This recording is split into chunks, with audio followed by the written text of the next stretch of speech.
The $250 million restoration of the state capitol building reached a significant benchmark this week with the opening of the new visitors entrance. Located on the southeast side of the building, it features enhanced security features and includes an enclosed foyer for people to gather if the weather is bad. Restoration of the capitol is expected to take another 18 months, and it can't happen soon enough for eCapitol News Director Shawn Ashley, who joins us now with more information from 23rd and Lincoln.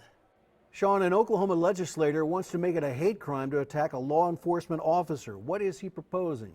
Senator Casey Murdoch, a Republican from Felt in the northwest section of the state, says he will propose a bill that would make it a hate crime for anyone who targets an assault on a law enforcement officer, a first responder, a National Guardsman, or a military service member. This comes, of course, after the attacks on the two officers in Los Angeles, California, and the shooting of the two officers at the end of June in Tulsa.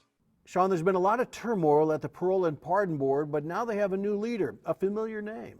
Tom Bates. Mr. Bates has been a member of state government for quite a while.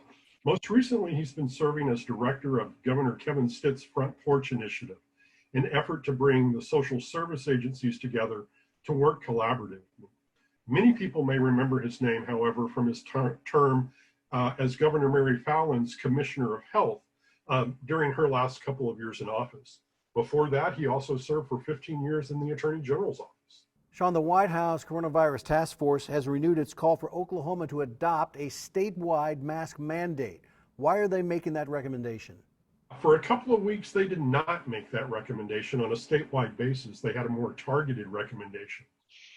What they are saying is community transmission is bringing COVID-19 into state nursing homes and long-term care facilities.